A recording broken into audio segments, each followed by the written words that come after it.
Olá e bem-vindo ao nosso canal, onde mergulhamos profundamente na Palavra de Deus. Aqui, compartilhamos insights inspiradores, histórias transformadoras e ensinamentos da Bíblia que iluminam nosso caminho. Junte-se a nós nesta jornada de fé e descoberta, enquanto exploramos juntos as verdades eternas que guiam nossas vidas. Não esqueça de se inscrever e ativar o sininho para não perder nenhum vídeo. Vamos começar! Agora vou compartilhar a palavra do Senhor em Atos 20 que diz assim: Cessado o tumulto, Paulo mandou chamar os discípulos e depois de encorajá-los, despediu-se e partiu para a Macedônia. Viajou por aquela região, encorajando os irmãos com muitas palavras, e por fim, chegou à Grécia, onde ficou 3 meses.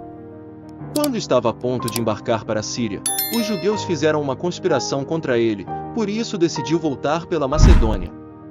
Sendo acompanhado por Sópatro, filho de Pirro, de Bereia, Aristarco e Secundo, de Tessalônica, Gaio, de Derbe, e Timóteo, além de Tíquico e Trófimo, da província da Ásia.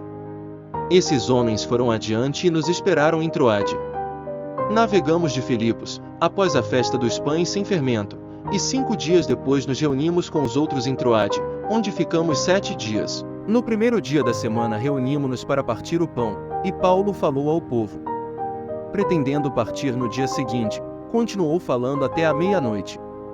Havia muitas candeias no piso superior onde estávamos reunidos.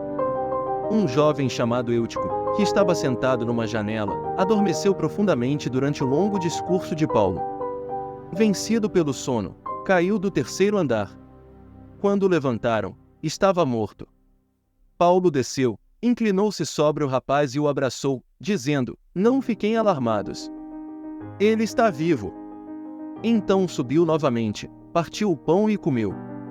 Depois, continuou a falar até o amanhecer e foi embora. Levaram vivo o jovem, o que muitos consolou. Quanto a nós, fomos até o navio e embarcamos para Assos, onde iríamos receber Paulo a bordo. Assim ele tinha determinado, tendo preferido ir a pé.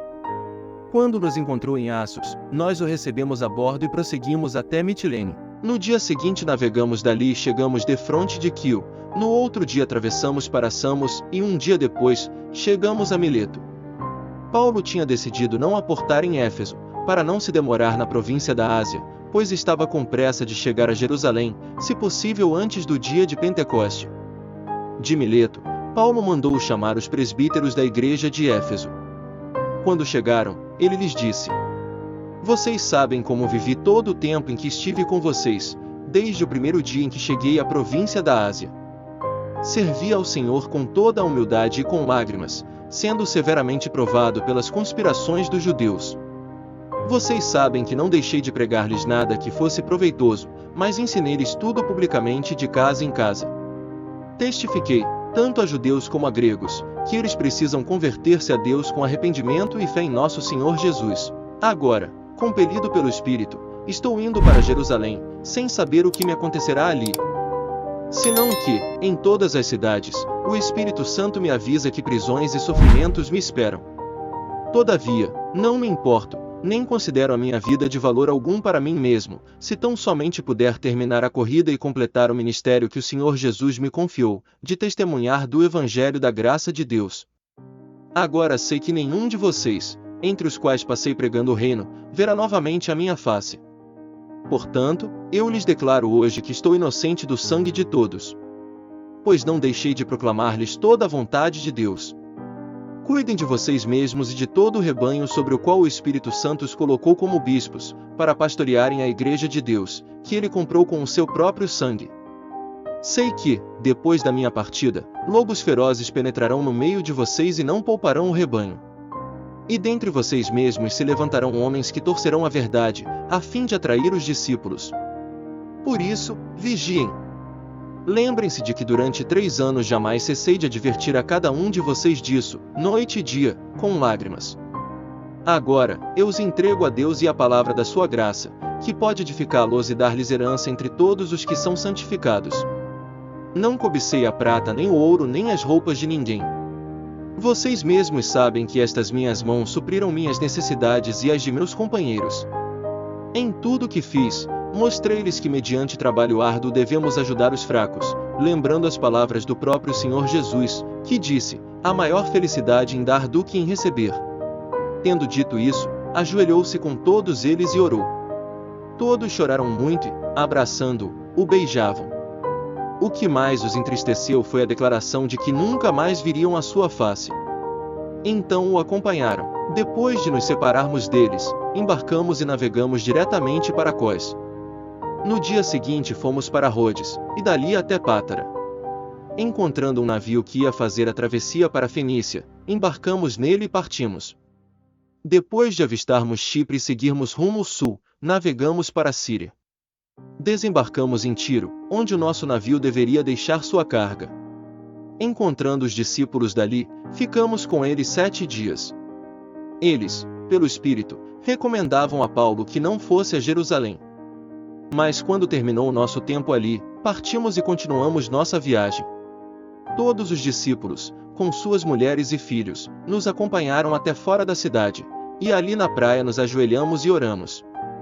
Depois de nos despedirmos, embarcamos, e eles voltaram para casa.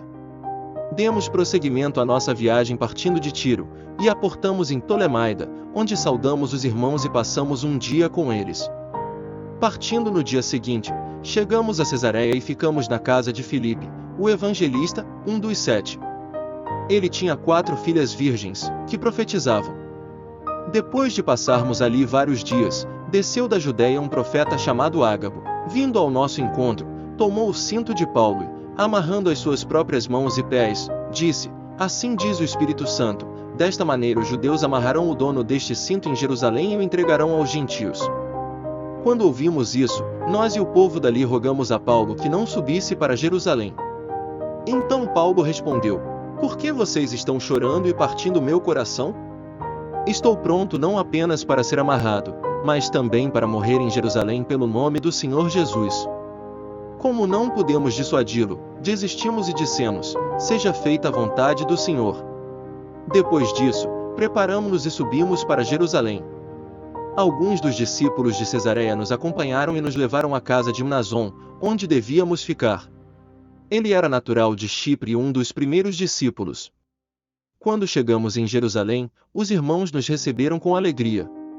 No dia seguinte Paulo foi conosco encontrar-se com Tiago, e todos os presbíteros estavam presentes. Paulo saudou e relatou minuciosamente o que Deus havia feito entre os gentios por meio do seu ministério. Ouvindo isso, eles louvaram a Deus e disseram a Paulo: veja, irmão, quantos milhares de judeus creram, e todos eles são zelosos da lei. Eles foram informados de que você ensina todos os judeus que vivem entre os gentios a se afastarem de Moisés, dizendo-lhes que não circuncidem seus filhos nem vivam de acordo com os nossos costumes. Que faremos? Certamente eles saberão que você chegou. Portanto, faça o que lhe dizemos. Estão conosco 4 homens que fizeram um voto. Participe com esses homens dos rituais de purificação e pague as despesas deles, para que rapem a cabeça. Então todos saberão que não é verdade o que falam de você, mas que você continua vivendo em obediência à lei. Quanto aos gentios convertidos, já lhes escrevemos a nossa decisão de que eles devem abster-se de comida sacrificada aos ídolos, do sangue, da carne de animais estrangulados e da imoralidade sexual. No dia seguinte Paulo tomou aqueles homens e purificou-se juntamente com eles. Depois foi ao templo para declarar o prazo do cumprimento dos dias da purificação e da oferta que seria feita individualmente em favor deles. Quando já estavam para terminar os 7 dias, alguns judeus da província da Ásia, vendo Paulo no templo, agitaram toda a multidão e o agarraram, gritando: israelitas, ajudem-nos! Este é o homem que ensina a todos em toda parte contra o nosso povo, contra a nossa lei e contra este lugar. Além disso, ele fez entrar gregos no templo e profanou este santo lugar. Anteriormente eles haviam visto Efésio Trófimo na cidade com Paulo e julgaram que Paulo o tinha introduzido no templo. Toda a cidade ficou alvoroçada, e juntou-se uma multidão.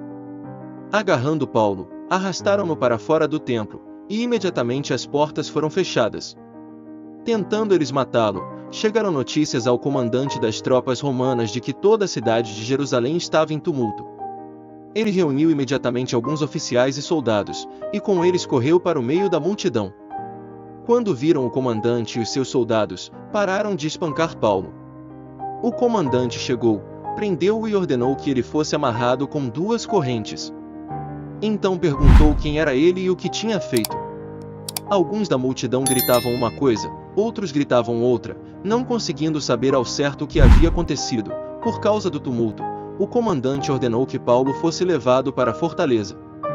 Quando chegou às escadas, a violência do povo era tão grande que ele precisou ser carregado pelos soldados. A multidão que o seguia continuava gritando: "Acaba com ele!" Quando os soldados estavam para introduzir Paulo na fortaleza, ele perguntou ao comandante: "Posso dizer-te algo?" "Você fala grego?" perguntou ele.